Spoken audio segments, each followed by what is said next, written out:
Bonjour à tous et bienvenue sur 8BTS MCO. Bienvenue dans cette nouvelle vidéo sur le dossier ad hoc. Et aujourd'hui, on va voir le troisième thème de ce dossier qui correspond à développer les performances de l'espace commercial. Donc, dans cette vidéo, on va voir 4 points comme dans mes précédentes vidéos sur les dossiers. Donc, c'est-à-dire, quelles sont les compétences fondamentales en ad hoc. Donc, pour rappel, il y a plusieurs compétences fondamentales à valider avec le dossier. Donc les fiches, l'ensemble des fiches d'activité composant le dossier doivent valider l'ensemble des compétences fondamentales du dossier. Deuxième point, on va avoir une analyse complète des compétences à mobiliser pour cette compétence-là. Donc il y a tout un tas une liste, on va dire, de sous-compétences qui composent le développement des performances de l'espace commercial. Et le fait d'analyser ces compétences-là va vous permettre d'avoir des idées d'activité et de savoir concrètement ce qui est attendu pour cette compétence. Quand on sait ce pourquoi on doit travailler, c'est beaucoup plus facile de trouver des idées que de savoir d'être un peu dans le flou et de ne pas savoir ce qui est attendu pour cette compétence. Ensuite, on verra quels types d'activités sont attendus pour valider ces compétences. Ça vous te donnera quelques idées. Et quelle activité est-ce que j'ai réalisée dans mon dossier ad hoc? Donc concrètement, quelles activités sont disponibles dans mes dossiers professionnels qui sont sur mon site. Donc les premiers liens en description sous cette vidéo t'aideront à aller vers mes propres dossiers. Que je te conseille puisque tu as accès à toutes mes fiches d'activité, toutes mes annexes et tous mes diaporamas pour la doc et bien sûr pour le DRCV. Allez, on commence tout de suite. Rappel sur les compétences fondamentales en ad hoc. Donc il y a 5 compétences fondamentales. Nous, on est sur la troisième. Donc développer les performances de l'espace commercial. Le nombre de fiches d'activité à réaliser n'est pas défini dans le référentiel du BTS MCO, c'est-à-dire que ça reste libre. Cependant, je conseille de faire au moins une fiche d'activité pour valider chaque compétence. En gros, il y a 5 compétences, donc il faut faire au minimum, selon moi, 5 fiches dans ton travail. Tu peux en faire une sixième, par exemple, en plus, si par exemple tu as une fiche d'activité qui valide partiellement une compétence. Donc dans ce cas-là, une deuxième fiche viendra compléter tes compétences mises en œuvre dans ton activité et donc te permettra de valider l'intégralité de ton dossier. Donc nous, aujourd'hui, on se retrouve dans la troisième compétence. Je vous conseille d'aller sur la chaîne pour aller voir les précédentes vidéos, donc puisque j'ai tourné déjà la compétence 1 et numéro 2, et bientôt il y aura la 4 et la 5 qui arriveront.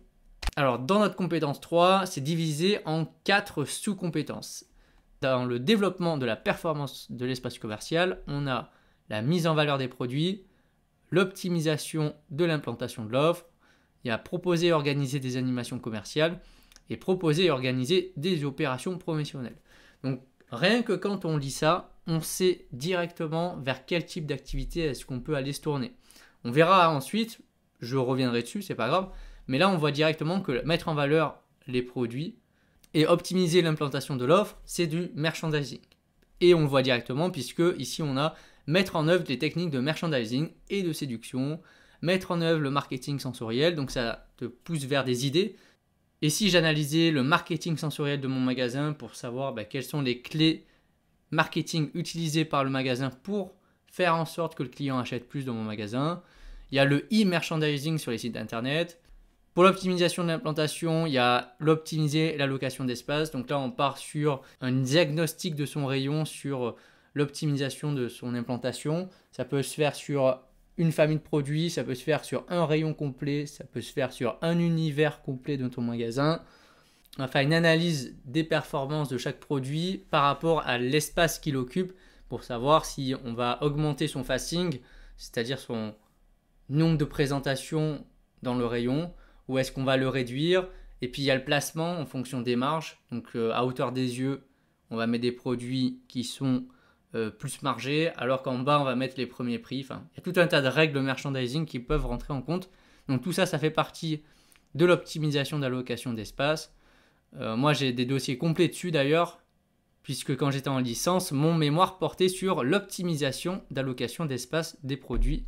Donc avec le cross-merch, le travail sur le parcours client, le travail sur les zones chaudes, sur les zones froides, etc. Après, il y a l'animation commerciale et les opérations promotionnelles. Bien entendu, quand on met en place une animation commerciale, on va mettre en avant des produits dans le but de développer les performances commerciales de ce produit ou de son rayon. Donc ça rentre entièrement dans la compétence.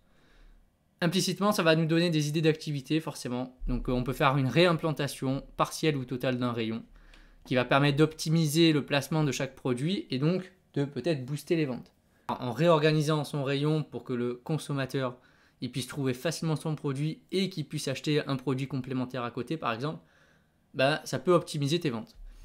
Donc il y a l'opération promotionnelle pour lancer un nouveau produit, mettre en place une opération commerciale dans le cadre justement de l'animation commerciale ou de l'opération promotionnelle. C'est écrit de toute façon dans les compétences, hein.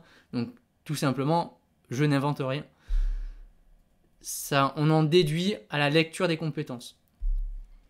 S'assurer de la bonne qualité de service d'un rayon, puisque justement quand on fait attention aux ruptures de stock, qu'on a un rayon qui est propre, qu'on a une bonne qualité de conseil, forcément on va vendre plus. Un produit qui est indisponible, c'est une vente en moins. Donc si on s'assure qu'il n'y a zéro rupture de stock dans son rayon, on peut très largement développer les performances commerciales de son rayon.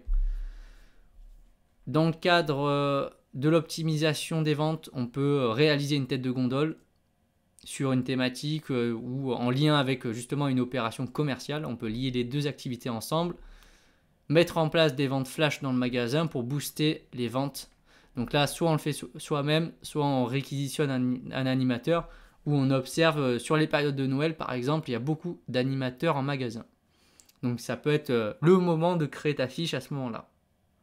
Et de mon côté, quelle activité est-ce que j'ai mis dans mes dossiers pro qui pourrait t'aider à valider cette compétence? Donc il y a 4 activités possibles qui sont disponibles dans mes dossiers. Il y a assurer la qualité de service d'un rayon. Donc dans ce cadre-là, je m'assurais de la disponibilité et de la niveau de qualité de service du rayon, d'un rayon libre service.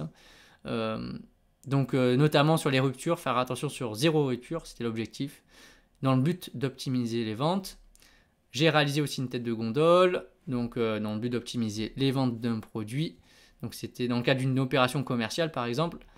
Réaliser une opération promotionnelle, donc c'était sur une opération nationale qui était disponible dans tous les magasins en France dans mon enseigne. Donc il fallait mettre en place l'opération et donc définir les emplacements promotionnels dédiés à cette opération. Puis après, il y a tout le suivi, l'analyse des résultats. Et surtout, il y a une réimplantation complète d'un rayon, donc sur le rayon des pâtes alimentaires, où il fallait que j'adapte mon offre. Donc d'abord, je fais un diagnostic du rayon pour analyser les performances commerciales de chaque produit. Ensuite, je passe par un outil qui est ultra pratique, c'est les indices de sensibilité, pour savoir si tel ou tel produit prend plus ou moins de place dans le rayon. Et ensuite, je refais un plan d'implantation pour faire ma réimplantation, afin d'optimiser les ventes de certains produits où je fais plus de marge dessus. Donc voilà, ce sont les 4 fiches d'activité qui sont disponibles dans mes dossiers et qui permettent notamment de valider cette compétence. Voilà, on arrive à la fin de cette vidéo. J'espère que pour toi, c'est la compétence numéro 3 est un peu plus claire. Si tu étais en manque d'idées ou si tu avais des doutes sur la fiche d'activité que tu souhaitais faire, j'espère t'avoir apporté suffisamment de conseils et de lumière sur les différents doutes que tu pouvais avoir. Merci à tous et puis on se retrouve bien sûr très rapidement pour de nouvelles vidéos. Allez, bye!